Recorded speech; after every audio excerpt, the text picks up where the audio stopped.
Alright guys, here's another match breakdown. This one is just a level 1 up in Medford, Oregon. Love shooting up in Medford. Always had have a good time up there, good people, and good stages. I was very rusty as this was my second match of the year, but it had been at least a couple months since I'd shot a match, and just a few good practices and getting ready for the Golden Bullet, first bigger match of the year. This stage there's one way to run it.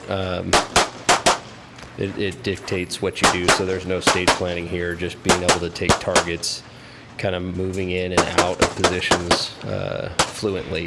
And then at the end here, you've got poppers that you can't see, 2 poppers at the end with no shoots.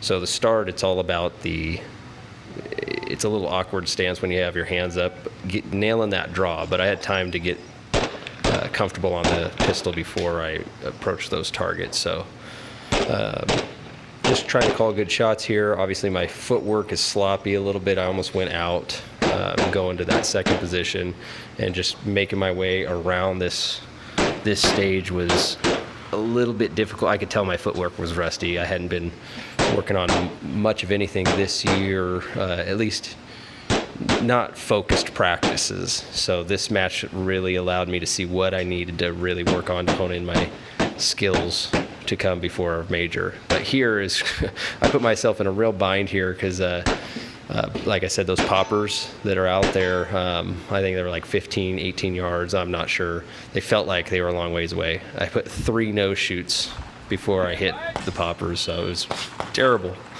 This stage, another fun stage, moving in and out of positions. I just tried to eliminate a couple, kind of a draw to this one as it wanted you to go into a couple. I eliminated a position, I think, just by combining them. And then it has the mini targets over here on the right that you see. It has 3 of them. And I'm saying to the camera, or to my buddy here, instead of shooting 2 on each, I went 1, 1, 1, and then went back the other way, 1, 1, 1. So like a dummy, just rusty. So here it's a hard lane for that first shot, but it's so that I can get these 2 in that second port without moving positions. And then I take those 2 outside and then the 2 inside from the same position. And it's really about planning your positions so that you can combine arrays if possible, getting a wider stance or being in the right position where you just have to lean a little bit one way than the other. And I did really good on that steel. It's not far away and it's big, but I felt good about it. It was a good finish to that stage. Built my confidence. This is a classifier, I forget which one it is. I shot it really well. I had a makeup shot on the popper. Reload, I just nailed it, and then I threw 1 delta on the left side. I can't remember which target, but I didn't know that until later, so I really thought I nailed it until we walked up to the target. And without a delta, I think I might have made a GM run, but I had to make up on the popper and a delta, so it pushed me to like an M run. I can't, somewhere around the 92% range, I believe. I can't remember. I have to, and I'm not going to go back and look, but something like that. This table start, I'll get into detail, but basically this was a little awkward start. Again, wide stance so that I could kind of combine some positions. And then this is all moving through with some no shoots to watch out for, but they're pretty close. And then again, I did really good on steel. I was happy with that since my first stage kind of scared me on steel a little bit. My buddy giving me the shaking his head because I shot a no shoot, and I'll get to that. So table starts.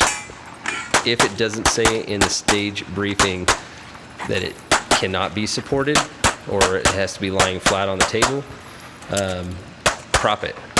So just tidbit. I did get a no shoot on that walkthrough, and I didn't call it. So again, just being rusty with my eyes, with lack of practice, lack of shooting match, lack of being match conditioned. I clipped a no shoot there on the move, and I didn't actually see that, which kind of frustrated me. So this stage, I really did extra walkthroughs in my head, visualized it a lot harder, and a much better result on this stage. Still lack of footwork here. I almost went towards the targets when I wanted to stay back on all of them. There's a swinger there. The activator was the first shot that you saw me take. That activates it, so it's on something like that where you can't see the swinger or what you're activating. It's pretty much luck.